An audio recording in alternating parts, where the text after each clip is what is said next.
Escaping Writers Genjutsu. Ready, set, right. Yoish! Welcome back to the 12th and final episode to my Preptober series where I prep for Nanowrimo using my writing journal. If you've watched this far, then you know the videos to help bring attention to the journal and help with finding errors. Thank you so much for experiencing this with me. Today I'll be going over lining and beating. So sit back, relax, and enjoy the final episode of my Preptober series. So the previous video we talked about outlining. I talked about the optional for step 15 outlining. And before I hadn't exactly done anything. I just went over what you would do. So for my story, I chose to do a conflict and solution list. And I also chose to pair that with a scene by scene list. So I took the problems and the conflicts, well, the problems and the solutions, and I wrote down the scenes I wanted to. I went through and I said, what scenes lead up to this problem, what scenes involve this problem, and what scenes lead to the solution of this problem, basically. And there are specific things you can do whatever. This is just how I chose to do it.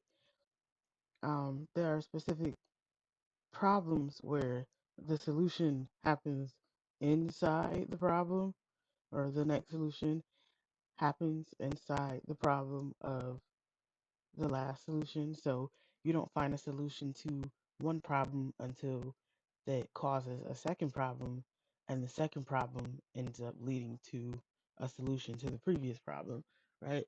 So that's how I did.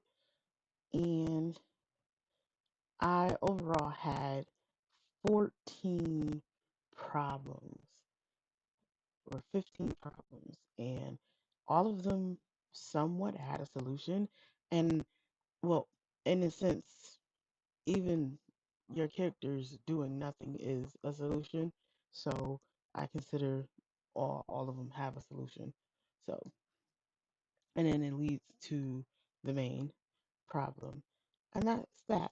And I didn't delete this page because it doesn't matter. And so the next step after that is step 16, beats. So I'm going to read it out.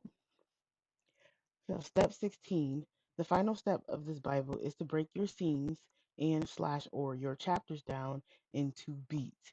You can do this ahead of time for a more extensive view on your writing, or you can do this as you write each scene.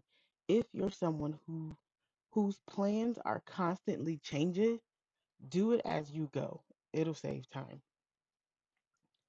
Beating is very simple. It is essentially you giving yourself a writing guide to follow. It's best suited for a scene by scene outline or a chapter by chapter. A PCES outline can be beated, and I have provided an example for it.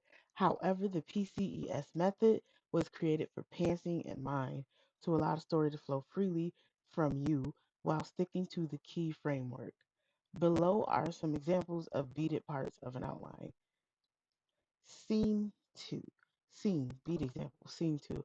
Camille sits at the table, disgusted by her mother's food and traumatized by the ideal of her parents melting.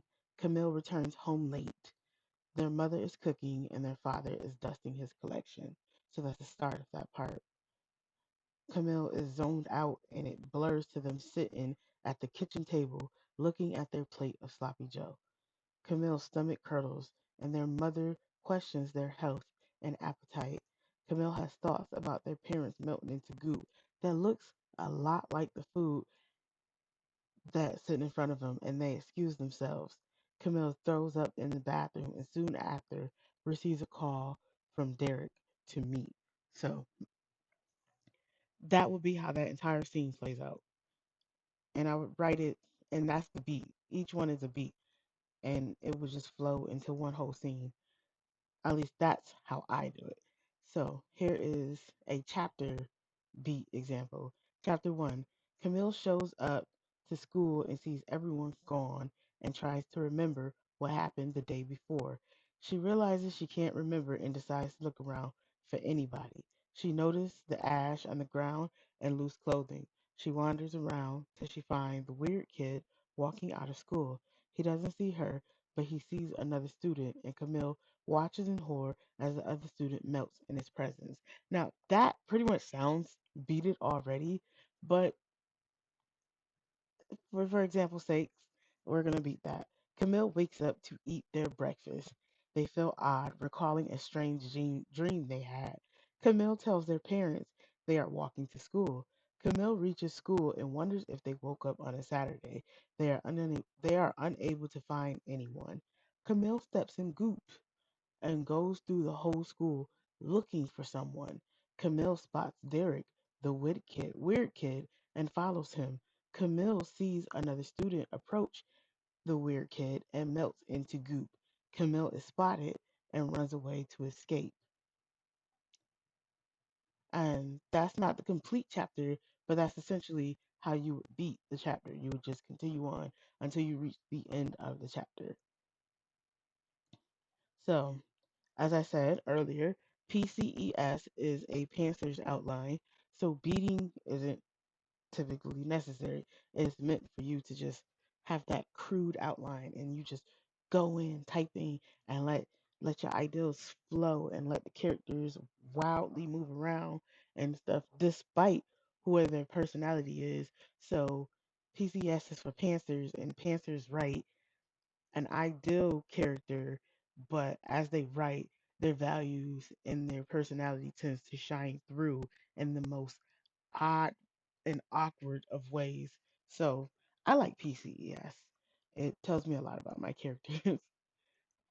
So PCES, beat example, cause. Remember, PCES, problem, cause, effect, solution. So one of the causes is he turned his parents, half his neighborhood, and his entire school into goop. So his problem was he turns people into goop, and that caused him to do all of that. So Camille wakes up and goes through their routine before heading to school.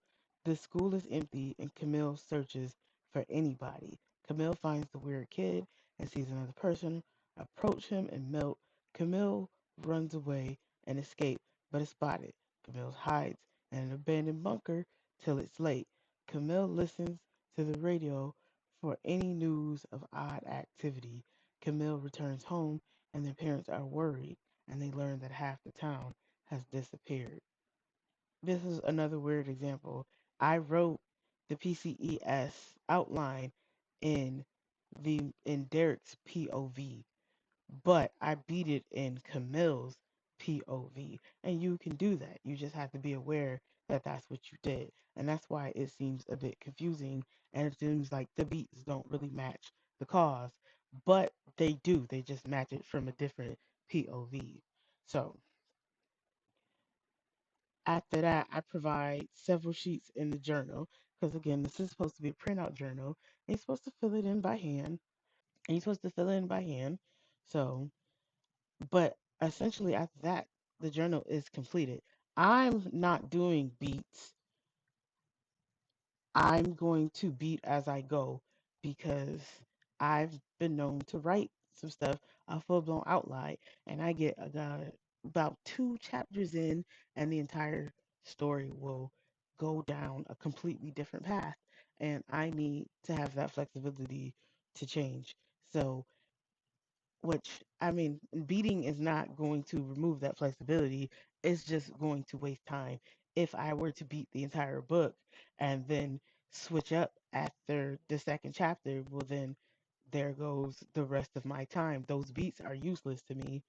I'm going to beat as I go. So, and honestly, that's it for this video. Um, I have nothing left to say. This is the end of the book. You get these gorgeous pages. I did all of this. Pat on the back. You get these gorgeous college rule pages to write your beats on. and then you pretty much just go at it from there. Once you get all your information together and you have the entire journal, all this information filled out. And that is the Which 12th isn't much, episode because and final episode of my that Preptober ain't series. much. This marks the end, and I am happy I was able to complete it. November 1st is here, and I will be Yeah. writing till my Well, sanity wavers. that's it. I appreciate those who watch the entire series. Please like and subscribe and press the notification button. Leave a comment if you like me to do something like this again. For those interested, I have a Discord server called the Writers Genjutsu Escape, and all writers are welcome to join. Stop by and say hi. The link is in the description. Thanks again for watching and allowing me to ramble. I will attempt to post sprints and updates during NaNoWriMo. I look forward to future videos on writing. Thanks again. Yoish!